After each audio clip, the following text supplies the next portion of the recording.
The Concrete Connection project acknowledges that the land this podcast was recorded and filmed on is the traditional lands of the Kaurna people, and we respect their spiritual relationship with their country. Well, g'day and welcome to the Concrete Connection project podcast, where I am out and about attempting to perform and create on every single street of the Adelaide CBD, raising money and awareness and reducing the stigma around mental health. Today we've lucked out with the weather, and I'm sure a lot of the listeners will know and love and recognise the voice of my guest today, Spence Denny. Welcome to the podcast. Thanks, Ben. Thanks for having me. No worries. Now we have a little bit in common, and that I've been roving around the city for at least the last around 13, 14, 15 months, but you've been doing it a lot longer than I have. A little bit longer, yeah. So I was the roving reporter for 891 ABC Radio Adelaide for about 10 years, and was very lucky to get that gig. A guy named Tim Noonan was doing it before me. Tim went to Channel 7 to do some weather, and now a couple of people have taken over from me, and I've always found it to be, and you'll be experiencing the same thing, a really good way to get to know the city. Can I tell you two stories about this bench? Yes, we're actually out in Wellington Square in North Adelaide. That's where I am venturing around the moment. Firstly, you will recognise this bench from my last podcast with Courtney Robb, but it's a great tree and a great bench, and now you've got some history to share with us. It's quite coincidental. So this is the bench where you recall during lockdown, and that there was an international tennis event here in Adelaide, and a lot of the players were locked up in a hotel just up the road up there. Okay. And so when their time in isolation had expired, I was actually waiting outside because one of the people in isolation was Novak Djokovic. Oh yeah, I've heard of him. Yeah, most people have. And so he came out of his quarantine time, walked out onto the road and then down through this park with no shoes on, and then sat at this bench. And there would have been a lot of his supporters, a lot of media, sort of keeping their respectful distance, if you like. And eventually I said, well, this is ridiculous. So I just walked up and said, Novak, this must feel nice. And he said, yeah, I'm ready to talk. So we went up to the area just up there, and there was a bit of a media throng that had gathered to talk to him about the fact that he'd been in isolation for a couple of weeks, and there was a lot of talk around him being a non-vaccine, an anti-vaxxer. So it was an interesting person to come across on this very bench. And the other story about this bench is the other end of the spectrum. So probably about 4 or 5 years ago, there was a guy named Chris who was homeless, and he used to wander in this area. In fact, at one stage, he was criticised because he had broken into a high-profile person's house. Well, I'm not sure if he'd necessarily broken in, but he had found his way into the house and obviously gave the house owner a bit of a fright. Anyway, I met Chris, and never really wanted to talk. And the one thing he needed was something to keep his feet warm. So one day when he wasn't here, I came along to this bench and I left 2 very thick pair of socks on this bench, and he came and got them. And I think the last time I saw him, he was still walking around in those socks, and that was probably a week or 2 later. But at least he had some warmth for his feet because he was doing it tough. Wow. Well, Courtney Robb, who was my last guest on this bench, Novak Djokovic, Courtney Robb, now Spence Denny, you know, some famous people are now sitting on this bench. But she, the sort of conclusion of the talk with her was just, you know, one connection at a time can really make a fulfilling life. Like I think that's just, you know, it's as simple as a pair of socks, but that I'm sure would have felt nice for you, but also very nice for him to receive as well, and to find someone that is caring and looking out for them, and simple connections. No, well, and you know what, there were some really caring people who also knew about Chris, who found clothes for him and things like that as well. So, and look, I hope he's doing okay now. I've lost touch with his circumstances now, so I hope he's doing okay. And we all know that Novak's doing okay, don't we? Yeah, I think he's not short a pair of socks. No, I think he's doing okay. Yeah. Oh, well, yeah, thanks heaps for joining us there. Thanks for the history as well. But, yes, so you were roving for a while. Now you're doing evenings at ABC. Yes. And how are the evenings going? Because the roving was a lot of early morning stuff. Sure was. Yeah. And I would also present breakfast quite frequently as well, particularly over the summer period. So I had probably close to 20 years of getting up at 3:30 in the morning. And so when I retired, which was for a number of reasons, and circumstances changed, and so I was offered 1 day a week doing a Sunday. And then late last year I was asked if I'd like to do the evening program, and I had to think about it because it's the other end of the day. But it's okay between sort of, we haven't got any dependent children at home anymore. My wife often does some shift work as well. So it means we're always going to be together in the morning, and so I go to work around about 2 o'clock in the afternoon. I still find it a struggle to sleep in. I still find myself, I woke up this morning at 3:30. Body clock's still there. Body clock's still there. It's a hard habit to break. I think my biggest ever sleep in, and it took me by surprise, was on a Sunday morning, and I slept until 9. Wow. Yeah, I know. It was a wow moment. But no, the body's slowly acclimatising to what I'm having to do as far as getting up. And the thing I love most about doing the evenings is because we have a very strong regional audience. A lot of my background has been in regional Australia. So I've been lucky with the ABC. I've worked in Western Australia, I've worked in North Queensland, I've worked in country South Australia, I've worked in Perth, and I've worked in Adelaide. So I've spent a lot of my time in regional areas, and so I really embrace the opportunity to do a program that really does have a big regional component to it. And did I read somewhere that you started, your first job was in Karratha? Yes. Is that right? Yeah, it was. Yeah. So that was, when was that? 1988. That's when you're supposed to say, Spence, you can't be that old. No, I started with the commercial radio station in Karratha in Western Australia, and that was actually part of the Bond Media Network. So that was Alan Bond's network. So I was very lucky with that. I'd only left the army because I'd been in the army until January of 87, and I did some study and worked in hotels and stuff, and was offered a job with 6KA in Karratha, and was there for about probably a year, and was then offered a job with the ABC because they were building a brand new station there, part of what was called then the Second Regional Radio Network. Okay. And so I was offered a job with the ABC. It was more money and less hours and no weekends. Okay. Yeah, perfect. That was my feeling at the time. And Karratha was heaven for me. It was great. I played a lot of football up there. I played squash, volleyball, went fishing most days. It was a really good single man's life. Oh, in wow. Karratha, yeah. There you go. Yeah, I did want to ask you a question because you did mention you were in the army for quite a while. I'm just going from the research I did on your LinkedIn profile earlier today. Okay. But it was for about 11 years you did in the army? No, it was 9. 9? So I joined the army when I was 16. So I went straight from Norwood High School to the Army Apprentices School, which was at a place called Balcombe on the Mornington Peninsula, just down the peninsula from Mornington, a place called Mount Martha, which is also a really lovely area. And the Apprentices School has a big history. So when you join as an apprentice, you do 4 years as an apprentice, 2 years at the Apprentices School, and then 2 years detached elsewhere.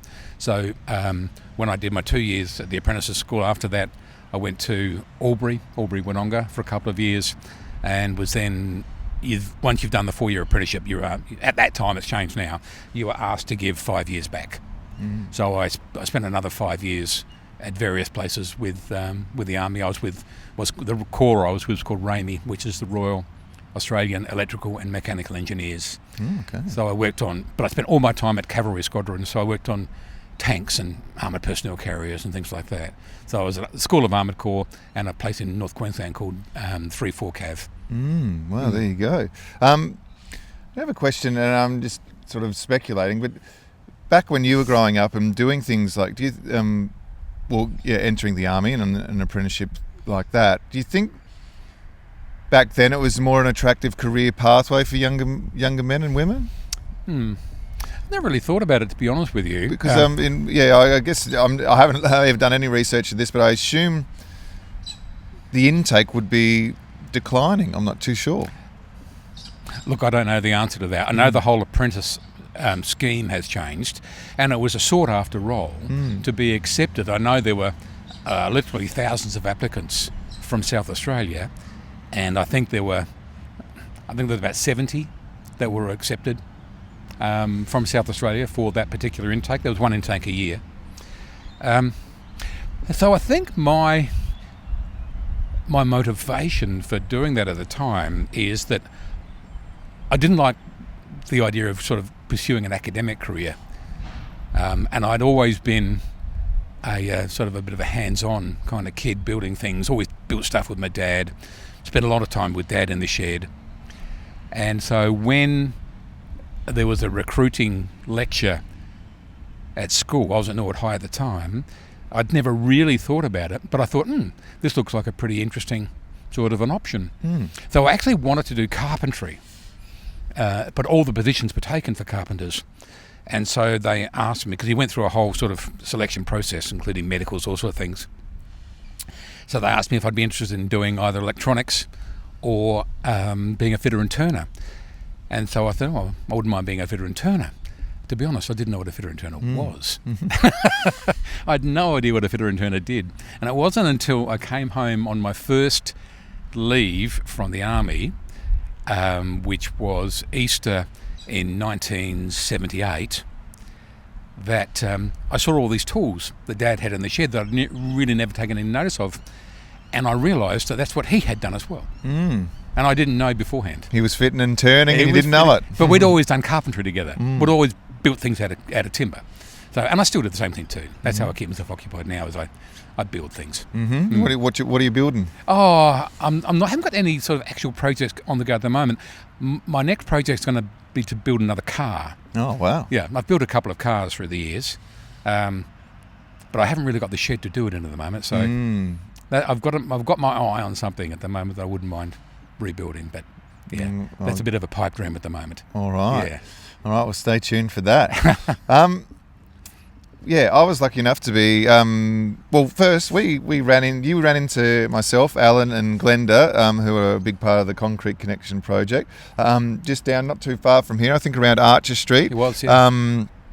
Playing on the streets and things like that down there, making some noise. And I was lucky enough to come and visit you on your show in the evening. And one thing we did quickly talk about was community and how important that is. And you said how nice it is to have a community that talk and get together and things like that down on the street. And it was particularly was it in COVID some stuff was happening, meeting on the street and things like that? No, it was before that. Oh yeah. So we're very lucky that I think I said to you, Ben, I said that I'm lucky I live in what I think is one of the best streets in Adelaide. And we've been there for nearly 30 years now. And it's a street that doesn't have a high turnover. But what happens is if somebody else moves in, if somebody sells and moves in, immediately we embrace the new person. And so we all get to know each other very well. We gather sort of once or twice a year, normally around about Christmas, and another time which is more sort of spontaneous. And we know each other, we guard each other, we know each other's kids, you know. It's great that the kids, and my kids grew up there, but they're in their 30s now. And they would walk to school with their mates down the street, and we see the same thing happening now. So, so I'm very lucky with that sort of community. So, funnily enough, and I know that you want to talk about how you maintain your own sort of healthy mental state. The other community that I think I'm really close to is my local hotel. So, if you wait for that plane to go over. So, this may sound odd, and I think from a men's health point of view, my local hotel, where there's a front bar, I know literally everybody in there, and everybody knows each other. And we have everyone from plumbers to painters to politicians to, financial advisors, you name it. So there's a complete spectrum of people that go to that hotel. And it's a real leveler. Once you get in there, you just know each other. I mean, I probably go there a little too often, to be honest. And I'm certainly not advocating being drinking too much. But I when I go, which is probably a couple of times a week, and I'd have 2 or 3 beers. I'm not allowed to have more than 3 because I start singing. But it's the lovely thing is it's just a gathering of people who feel comfortable with each other, and I find it to be a really healthy thing to do. Yeah, it's like well, the jackets are off or hung up. Everyone sort of, as you said, levels out, becomes equal. The front bar. Well, I mean, a lot of conversations happen. It's sort of proven within, the men's shed community. They found some science behind, men working side by side, shoulder to shoulder, when they've got they find it easy to talk that way, and I guess lined up on a front bar is a bit similar. Yeah, that's right. It's hard to lock eyes and have a conversation with someone sometimes, but if you're side by side, I think the science is in that's how men have been proven to communicate. Yeah, no, I think that's right. I think that's a good way of describing it. As you said, we're not advocating drinking and things like that, but it's where you can find those safe spaces to chat, and I think it's important. Yeah. What I admire about you, though, Ben, is that you have the courage. I mean, you've got your guitar with you here today, and I saw you strumming as I walked up. I reckon it takes a lot of courage to do what you do. I mean, obviously, your goal is to play on every street corner and to do so before the end of the year. But you're making yourself pretty vulnerable when you do that, aren't you? Yep. Yes, yep, to the elements and emotionally as well, I guess. It is something that, I find does it makes you, it makes me, I think, stronger and more resilient as a musician, because a lot of the time people don't actually care as well. A lot of people are in their own mind, walking away. What's he doing? Oh, well, and then just go. And so it does mean, it does make me a bit more resilient. It makes me a bit stronger. It makes me a bit more brave as well. Yeah. Why do you need that? Well, for me, I guess, I don't know if I need it, but it's definitely, that's a good question. Well, perhaps I do need it because, a lot of times in my life I've definitely been self-critical and very low self-esteem and low self-worth as well. And then it's nearly like making it or doing it more to make yourself feel to get a bit stronger in that, you know what I mean? Like people don't care as much, particularly I was playing here, a lot of people walking past didn't even bat an eyelid, and then so I don't know, in a way it's making me, I guess, stronger, more brave.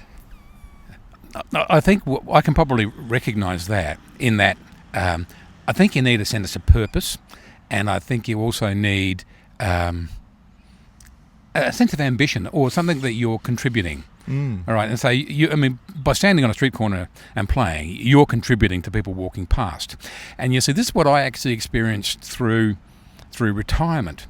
So the reason that I retired, actually retired in January of 2022 from the ABC, and a big part of the reason for that was because I wanted to help in full-time care with my mother-in-law, who was living alone. And we wanted her to come and live with us, and we couldn't leave her on her own. And that wasn't the only reason, but it was a big part of the reason that I chose to retire. And that's a tough job, looking after somebody like that. And you realise that you're sort of going through every day without any sort of I don't want to say promise, but you're not actually making a contribution. You're not feeling completely fulfilled. Now, it got to the stage with my mother-in-law where we couldn't properly take care of her. Weren't adequately equipped to look after what she was going through. She was going through dementia, and we basically couldn't leave her alone. So that means we were housebound, and my wife was still working. So, that was a difficult time, no doubt about that. And so we made a difficult decision that she went into aged care facility, and she has since died. But that sort of opened up the opportunity again to go back to work, and that's, I think, why I appreciate being back at work now, because it gives me a bit of purpose. And I can't help but feel that maybe that's one of the challenges that a lot of men in particular experience when they've had purpose, when they're making a contribution to society, regardless of the job they do, whether it be as a tradesman or as a surgeon, doesn't really matter. To not have that anymore is you don't have that daily purpose. And I think that's perhaps one of the challenges that a lot of people face when they do retire. Yes, certainly. Yeah, I've had a big conversation with men and women that are in the Clarence Park shed. It's called the shed because everyone's welcome, but it's under the men's shed banner. And said, some people were working for big companies, had hundreds of employees, and then to retire, then to go to nothing. That's why such supportive community groups like the shed is important, because suddenly you've gone from these busy lives and you retire to dead silence, pretty much, and it can be tricky. Yeah, I know. One of my previous bosses, he's into his 70s now, and then there was talks of him retiring. He's like, well, what am I going to do? I had mates that retire that are bored batshit. How can and the job's not too hard on his body and things like that, and I think he enjoys it, and so might as well keep it going. Yeah. I'm sure there are people who work in physically demanding jobs who really look forward to the opportunity to retire so that their body can have a bit of a break. Another plane. No, we're right in the path here. Right in the path, aren't we? Yeah. But for me, I didn't see any appeal in potentially playing golf 3 days a week. Yep. That just wasn't for me. Mm-hmm. And I'm not fit enough to to still lace on the boots and play soccer and things like that. Mm-hmm. So I'm really glad that I've had an opportunity to go back and do some work. Not quite full time, but I'm loving it, and I'll continue to do it as long as people want me to be there, I suppose. And that's a day-to-day proposition. I'm on a contract. At the end of the year they might say, Spence, thanks for coming, but that'll do. Yeah. So, but that's fine. I'm okay with that. Well, yeah. No, that's great. Now, were you born here, or were you born in the UK? In Adelaide. In Adelaide, yeah. But you spent a fair bit of time in the UK. Yeah, we moved there when I was 10. Yeah. Yeah. And now, I think I found this for an excerpt from an interview. But yeah, it was there you sort of developed, a big music taste with UK sort of rock music and things like that. Yeah. Yeah, Top of the Pops was a big part of my life. Mm-hmm. Yeah. I was young, and I think that's probably, you'd know better than I do. I think that's when you're probably at your where you can be most influenced is sort of those early teen years when music really starts to come into your life. And I think that probably sticks. Yep. And I think that's probably the same with teenagers growing up now and the sort of music they listen to, which isn't necessarily going to be the sort of stuff that I like. But I was in the UK at such a good time. We had bands like Slade, T-Rex, Wizard, the Electric Light Orchestra, Elton John, the Rolling Stones, Roxy Music, Sabbath. Yeah. This was all the time. Yeah, funnily enough, I was never really a Sabbath fan because Black Sabbath was a very different thing. I mean, they're very much pioneering with the metal genre, I suppose. And I thought they were up against it because we were in a bit of a glam rock mode at that stage. So they never really. I like some Sabbath stuff, but never really got Didn't grab you there. No. Yeah, but the other stuff certainly has stuck with me. Yeah. Yeah, well, I definitely can agree with you there. It's like I find myself always going back to those albums I was listening to 13, 14, 15, up to 16. I'm always jumping back there. And I'm reading a book now. It's called Your Brain on Music, and it's by a neuroscientist who also was a record producer as well. And so it's this great marriage of brain to emotion with music, and it's it's really interesting. I've got to read that. Yeah, it's pretty heavy reading for me. I was thinking of even going to the audiobook because it's hard reading. I need bigger fonts and smaller words, but it's definitely an interesting book. Yeah. Now I had a good quote that I pulled that you said. It's one of your favourite sayings, apparently. Okay.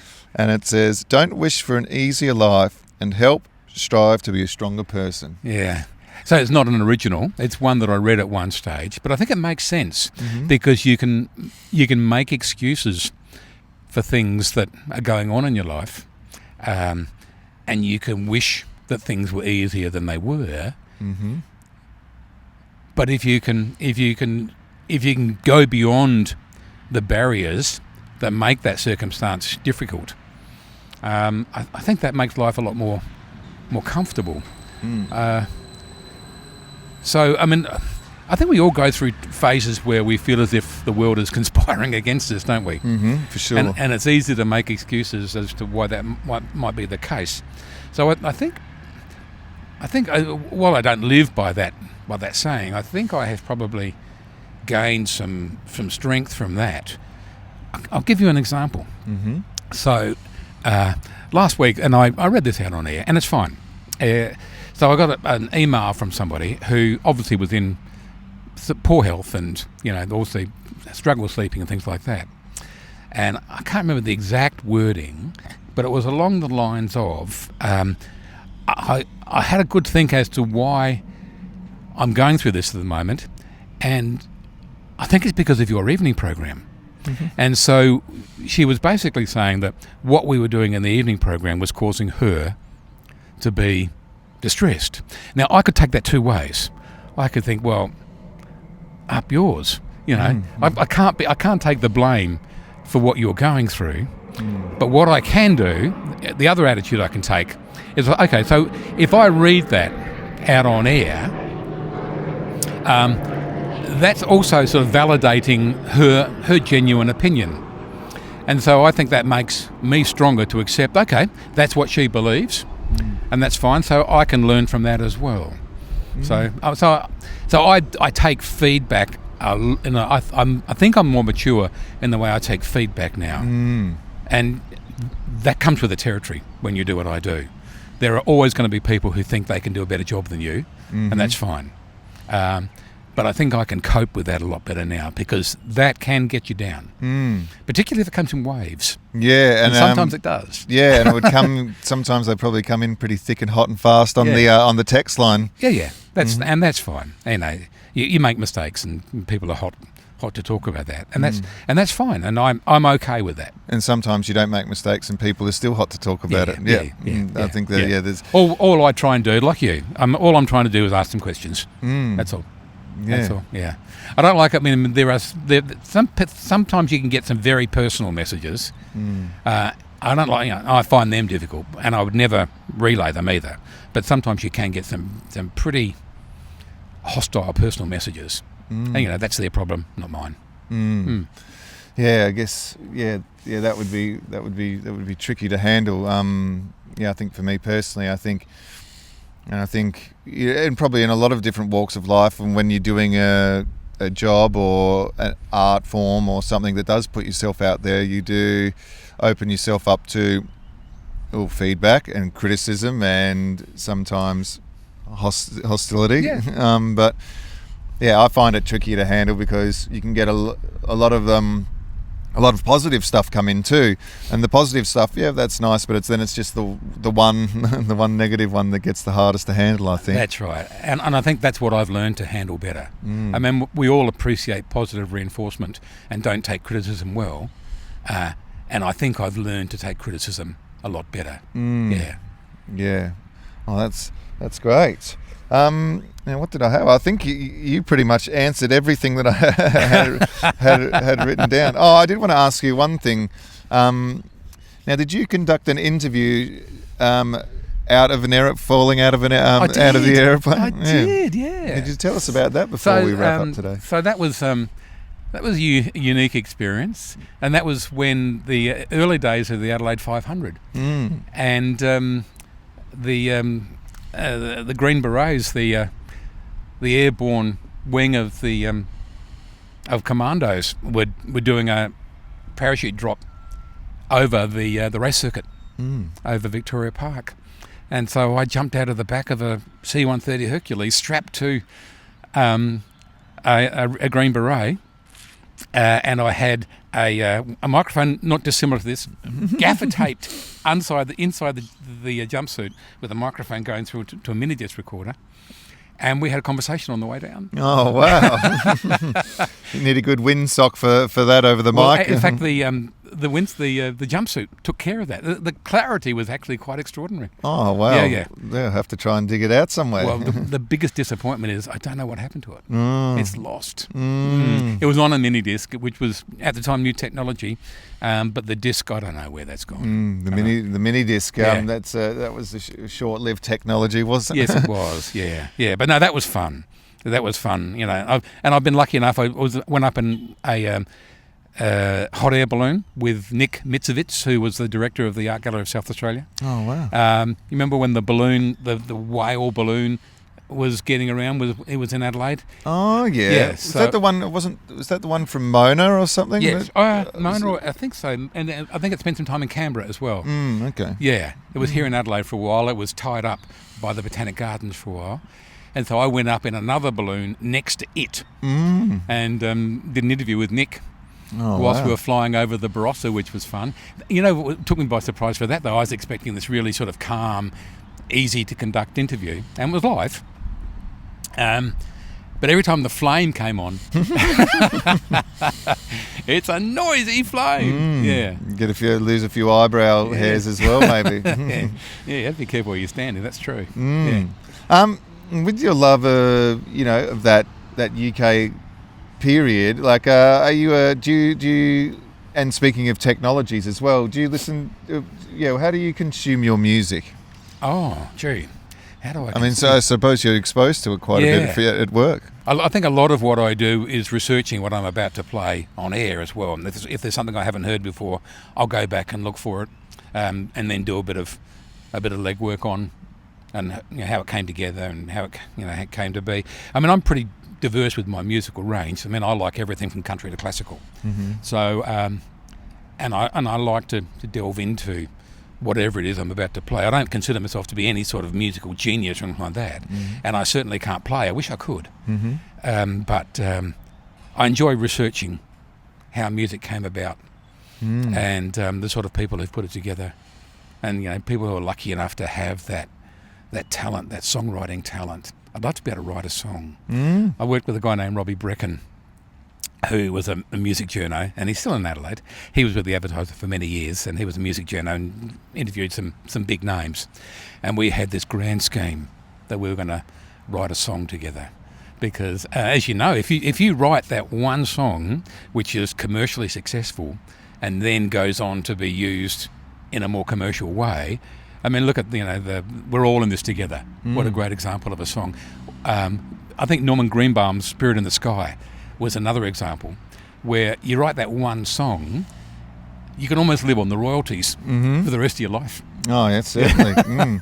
Yep, still, there's still many artists striving for that Christmas song. number one. That's it.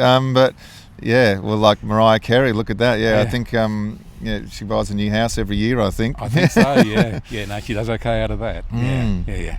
Well, thanks so much for joining me here today, Spence. I really do appreciate it, taking time out of your your morning before you head into work.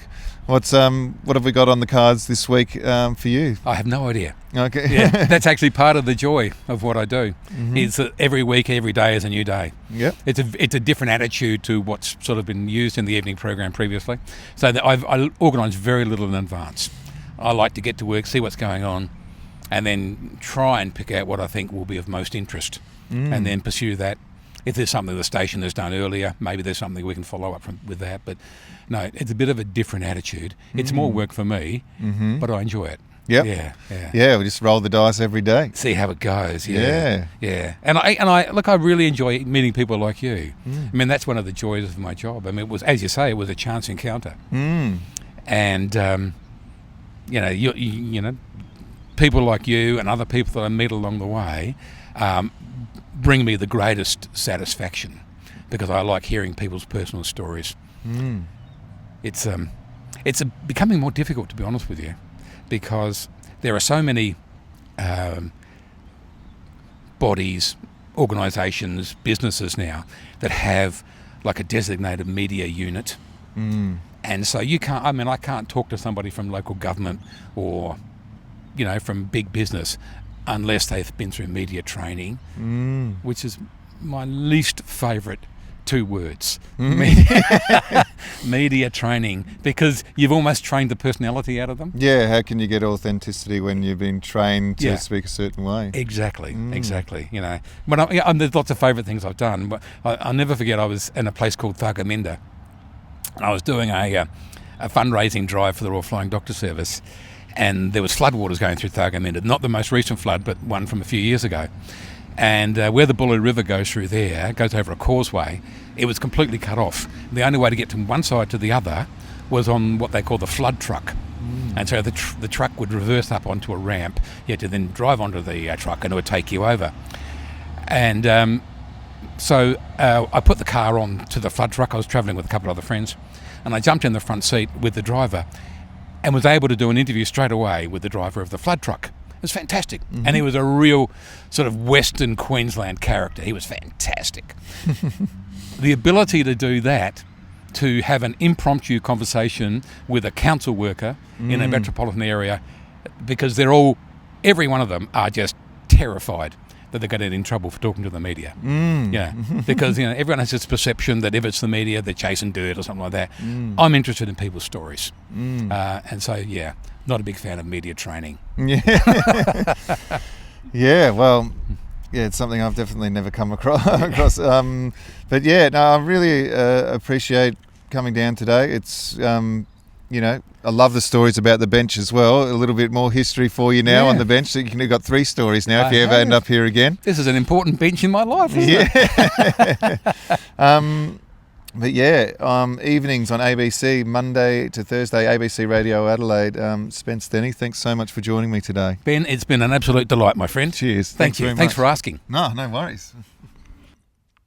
Thanks for listening to the Concrete Connection Project podcast. If you want to support this project even further, please like, follow, share, subscribe, or leave a review wherever you're listening to this podcast. To support this project even further, please leave a small donation in the GoFundMe campaign, where we are raising money and awareness for mental health and mental health charities that are supporting people that are struggling. Please find the link in the show description or scan the QR code. Thanks for listening.